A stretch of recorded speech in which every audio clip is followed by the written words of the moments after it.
A las 6:43 de la mañana, el borde boscoso de la estación de relevo militar de Losen Ostrov permanecía en un inquietante silencio de radio. Sin previo aviso, dos MiG-31K rusos lanzaron un par de misiles Iskander desde más de 65,000 pies, impactando contra los enlaces temporales de contramedidas electrónicas SM de Ucrania, ubicados a solo 4.3 millas al noreste de Moscú. Segundos después, un Su-35 lanzó misiles Verba para bloquear el acceso de drones. Esto no fue solo un ataque. Fue una emboscada electrónica de alta velocidad y gran altitud destinada a cegar a Ucrania antes de que pudieran responder. La batalla había comenzado. Antes de sumergirnos en esta batalla, déjanos saber desde dónde estás viendo en los comentarios y no olvides suscribirte para ser el primero en recibir las últimas actualizaciones de la guerra. En ese momento, los últimos ecos de los impactos de los Iskander se desvanecieron. La respuesta de Ucrania llegó rápida y en capas. Un vuelo de Fu-16 voló a menos de 150 pies sobre las copas de los árboles, siguiendo el terreno mientras sus misiles Neptune Ray 360 se soltaron en cruceros de baja altitud, dirigiéndose hacia los nodos de radar rusos que rodeaban Losen Ostrov. Los drones UJ-26 abrieron estrechos corredores de radar a través de la neblina de interferencias dejada por el ataque inicial, proporcionando datos de puntería en tiempo real a pilotos y equipos terrestres. En el flanco occidental, 8 helicópteros Mi-8 descendieron a menos de 500 pies, desembarcando escuadrones de infantería mecanizada a lo largo de un lecho de arroyo seco que se dirigía hacia el perímetro de la estación de relevo.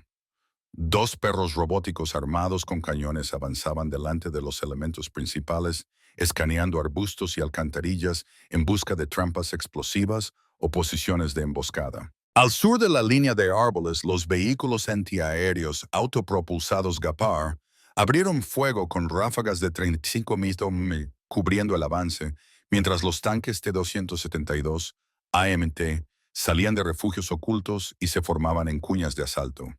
Cada eje se movía como un reloj. Los drones despejaban la vigilancia, la artillería suprimía los sitios de radar sobrevivientes y la infantería avanzaba en movimientos disciplinados hacia la red de torres. Lo que segundos antes había sido un punto fuerte ruso silencioso, ahora se convertía en una zona de ataque tridimensional desde el cielo al suelo y las señales al mismo tiempo. Las defensas estáticas de Moscú, construidas para asaltos frontales, estaban siendo desmanteladas por un ataque coreografiado diseñado para romperlas desde todas las direcciones.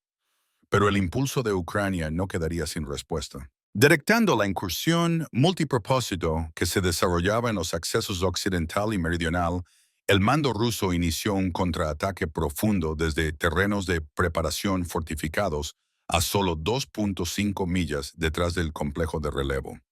Los tanques de batalla principales T-90M PORB avanzaron sus cañones de 125 mm disparando mientras intentaban sellar el corredor norte. Apoyándolos un par de robots de desminado Euron 6 se arrastraban adelante para despejar los cortafuegos y claros llenos de minas que las escuadras avanzadas de Ucrania usaban para flanquear. Detrás de la línea blindada, dos obuses SS-5 Giatsent S disparando proyectiles de 152 milímetros desde más de 11 millas de distancia, comenzaron a golpear las posiciones marcadas de la artillería ucraniana, apuntando a las últimas coordenadas transmitidas por los drones UJ-26. En cuestión de momentos, los cielos sobre Losen Ostrov volvieron a ser disputados. Al este, el masivo sistema de guerra electrónica, Merman-BNN, se activó montado en camiones pesados y extendiendo matrices de antenas de casi 100 pies de ancho. El sistema desató interferencias de banda ancha en vastas porciones del espectro electromagnético. Los drones ucranianos comenzaron a perder claridad en sus enlaces. En algunas zonas, la latencia de mando aumentó en más de 5 segundos, suficiente para descoordinar misiones de fuego sincronizadas y el reconocimiento asistido por drones. Sobre el campo de batalla, los cazas Su-35 volvieron a entrar en la contienda, lanzando racimos de misiles guiados por infrarrojos Verba desde gran altitud. Los misiles se dispersaron cazando drones que aún merodeaban sobre la red de torres de relevo. En minutos 4 drones ucranianos fueron derribados o forzados a maniobras de evasión de emergencia, interrumpiendo la malla aérea que había proporcionado inteligencia en tiempo real a las fuerzas terrestres en avance. Lo que había sido un avance ucraniano, preciso y coordinado, ahora entraba en un campo minado mecánico y electrónico. Los radares rusos rastreaban destellos de calor a través de las líneas de árboles, mientras la artillería actualizaba soluciones de disparo en tiempo casi real. Cada avance de Ucrania se encontraba con un muro de defensas superpuestas, blindaje, interferidores, misiles disparados desde el cielo y proyectiles de largo alcance. El campo de batalla se transformó en una zona de muerte multidimensional. Lo que Ucrania había visto como una brecha lineal se convirtió en un laberinto enredado, mecanizado, interferido y lleno de contrafuerza. La lucha por Lawson Ostrov estaba lejos de terminar, y ahora cada yarda ganada tenía un costo exponencialmente mayor. Atrapados pero no paralizados, Ucrania cambió de táctica. Reconociendo el estrangulamiento que se formaba en el norte y el este, el mando ucraniano reasignó la artillería para abrir la suave bajo vientre del perímetro ruso.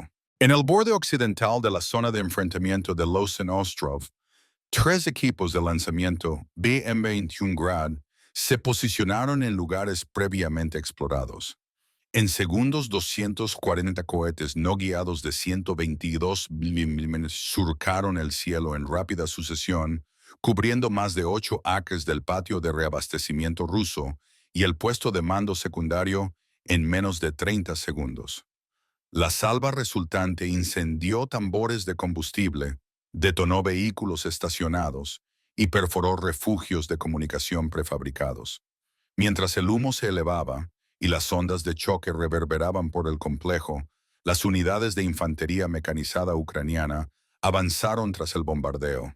Desde transportes Rosomak desmontados, las tropas avanzaron en formaciones alternadas proporcionando fuego de supresión con calibre de rifle, mientras perros robóticos blindados equipados con torretas estabilizadas de 5.56 mm se movían en paralelo a lo largo de las paredes de los edificios, escaneando puntos de entrada y callejones. Sobre la línea de árboles, un helicóptero de ataque Mi-8 voló bajo sobre el dosel quemado, sus ametralladoras montadas lateralmente, suprimiendo el borde este del complejo.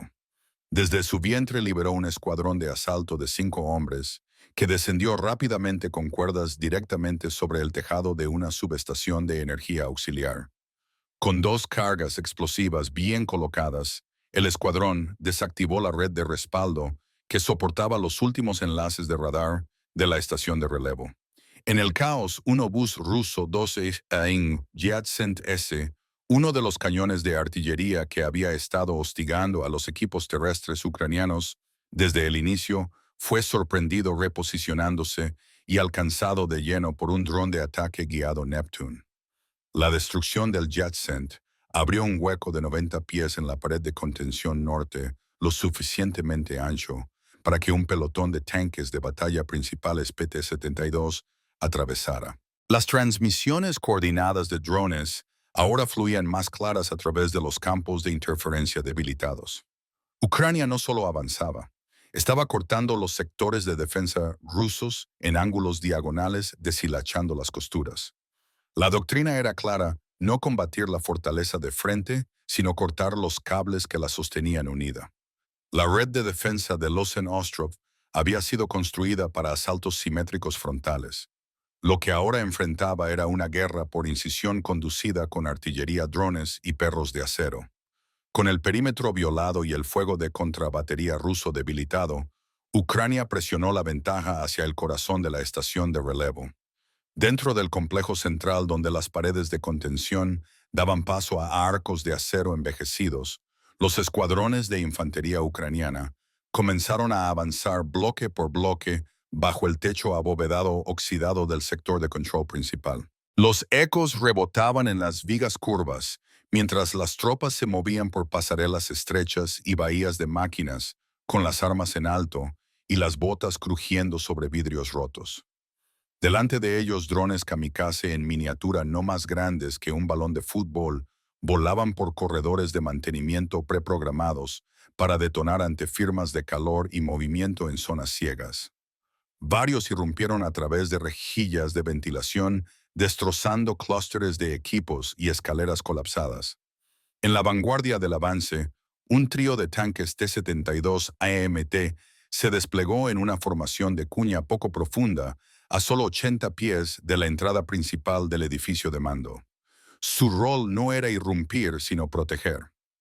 Detrás de los colosos blindados perros robóticos armados con torretas estabilizadas, se deslizaban por las paredes laterales del edificio colándose por puertas rotas y salidas auxiliares. Se movían bajos y deliberados escaneando en busca de minas Claymore, cables trampa y alarmas infrarrojas aún activas en el interior. Bajo tierra, los equipos de resistencia rusos ocupaban nidos defensivos excavados en niveles subterráneos, armados con ametralladoras RPGs y líneas de fuego superpuestas. Pero la ventaja de la oscuridad había desaparecido. Los drones térmicos que orbitaban a solo 200 pies transmitían posiciones precisas a los comandantes ucranianos. En lugar de limpiar las salas a la fuerza, minas direccionales, preplantadas por unidades de zapadores durante la fase de flanqueo, en el lecho del río, fueron activadas remotamente. En segundos, 2 puntos de acceso clave se iluminaron en explosiones continuas, obligando a las tropas rusas a abandonar los nodos de control más profundos y retirarse hacia el anexo de mantenimiento este. El humo ascendía por las escaleras mezclándose con el polvo de los paneles de techo colapsados. Las unidades ucranianas no persiguieron de inmediato.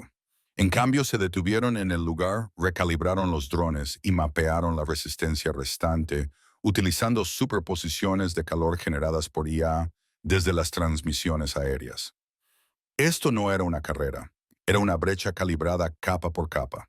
Y cuando las últimas defensas intactas dentro de la cúpula de mando comenzaron a apagarse, una cosa quedó clara: la punta de lanza había alcanzado el tronco encefálico del relevo y la red de comunicaciones de Moscú estaba a punto de perder su nodo central. Con la cúpula central del relevo comprometida y la resistencia desmoronándose en los niveles inferiores, el mando ucraniano se movió para sellar todo el espacio de batalla.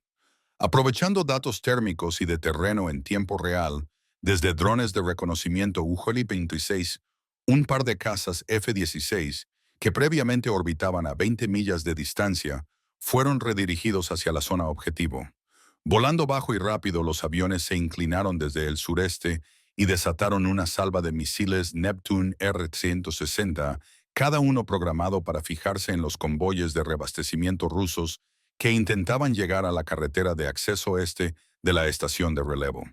En segundos, 4 camiones de apoyo que transportaban unidades generadoras vejigas de combustible y equipos de comunicación quedaron convertidos en restos retorcidos, bloqueando la única ruta terrestre transitable hacia el complejo. Simultáneamente al norte, los camiones de cohetes BM-21 Grad dispararon sus últimas salvas programadas. Los cohetes, otros 120 en total, llovieron sobre las últimas coordenadas conocidas de torres de señales auxiliares y relés de radiomóviles que habían sido erigidos apresuradamente en las primeras horas del enfrentamiento. Cada objetivo fue alcanzado con fuerza de saturación, esparciendo escombros por la red de respaldo en la que Rusia esperaba replegarse. En minutos los efectos se propagaron por la red más amplia. 2/3 de la cobertura de radar en el noreste de Moscú se apagaron. Las zonas ciegas ahora se extendían desde el parque Sokolniki hasta la carretera de circunvalación exterior. Los relés de radio cayeron en estática. La coordinación entre la artillería rusa y los exploradores avanzados se rompió por completo, sin líneas claras para refuerzos, sin comunicaciones funcionales dentro del sector y sin soporte aéreo capaz de atravesar la pantalla de drones ucraniana en capas. A las fuerzas terrestres rusas dentro de Losen Ostrov se les dio una opción: retirarse. Bajo la cobertura del humo, las unidades blindadas e infantería sobrevivientes comenzaron a replegarse a través de túneles de servicio y corredores boscosos estrechos hacia posiciones de reserva en Sokolniki, a 2 millas al oeste. Algunos dejaron atrás equipos radios aún calientes, morteros, a medio cargar tiendas de comunicación ondeando al viento. Desde arriba Ucrania no persiguió. En cambio apretaron el cerco. Los F-16 mantuvieron la vigilancia. Los drones marcaron coordenadas. Las unidades terrestres se replegaron a posiciones de contención en lugar de perseguir.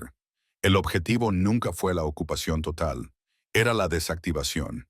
Y con las redes de radar fuera de línea, los enlaces de relevo destruidos y las líneas avanzadas de Rusia, cortadas Ucrania, había logrado exactamente eso. En menos de 90 minutos, lo que comenzó como una estación de comunicaciones boscosa había sido reducido a una zona muerta, silenciosa, cortada y estratégicamente ciega. Con las fuerzas rusas retirándose hacia Sokolniki y la infraestructura de la estación de relevo en ruinas Ucrania, pasó a su fase final el dominio de la señal. Cuando los últimos arreglos de radar se apagaron y las comunicaciones rusas cayeron en estática, los drones ucranianos comenzaron a desplegar drones de relevo compactos en un radio de 10 millas cuadradas al este de Moscú. Estos nodos aéreos restablecieron una red de malla temporal en los cielos diseñada no solo para mantener las comunicaciones del campo de batalla, sino para reemplazar el vacío dejado por la torre de relevo rusa destruida. En el terreno, los equipos de infantería escalaron la cúpula quemada de la estructura de relevo principal. Allí, bajo la red doblada de acero y los soportes de antenas destrozados, instalaron extensores de señal portátiles. Cada unidad no más grande que una mochila, pero lo suficientemente potente como para anclar los enlaces de drones a tierra en todo el sector. Desde un puesto de mando móvil estacionado justo fuera de la quinta carretera de circunvalación, los comandantes ucranianos confirmaron el objetivo. La estación de relevo militar de Losen Ostrov había sido completamente neutralizada. Un sitio que alguna vez fue crítico para coordinar la cobertura de radar de Rusia, desde el centro de la ciudad hasta el arco norte había quedado permanentemente oscuro. Pero no hubo izamiento de bandera, ni ocupación de búnkeres, ni control simbólico. En cambio, Ucrania siguió una doctrina diferente: golpear, cortar y retroceder. Sus unidades avanzadas comenzaron a retirarse en una hora sin dejar una huella permanente, solo una capa invisible de control en las ondas aéreas. En una guerra donde el terreno podía cambiar, las señales eran el nuevo terreno. Y por ahora Ucrania dominaba ese cielo. La retirada fue silenciosa e intencional. Ucrania no tenía necesidad de ocupar Losen Ostrov. La misión nunca fue sobre mantener el terreno, era sobre silenciarlo. Y lo habían hecho. La mayor estación de relevo militar en el flanco oeste de Moscú era ahora una zona muerta. Sus arreglos de radar destrozados, sus enlaces de comunicación rotos, su capacidad para coordinar la defensa aérea o la artillería de largo alcance a través de los accesos a la capital cortada. Pero el impacto fue más profundo que los escombros. Rusia ahora enfrentaba un punto ciego estratégico dentro de su propio cinturón defensivo. Uno que tomaría tiempo, recursos y una nueva doctrina para reparar. Hasta entonces las brechas permanecían. ¿Era esto solo la pérdida de un nodo o el primer hilo arrancado de una red más grande? Muy por encima de la cúpula quemada, un dron ucraniano flotaba en un silencio casi total, su luz de estado verde parpadeando constantemente, ya no interferido, ya no cazado. En el zumbido estático de un campo de batalla silenciado no fueron los disparos los que marcaron el final. Fue la ausencia de ruido. Por favor, dale like si disfrutaste este video. Comenta y haz un uno para mostrar apoyo a Ucrania.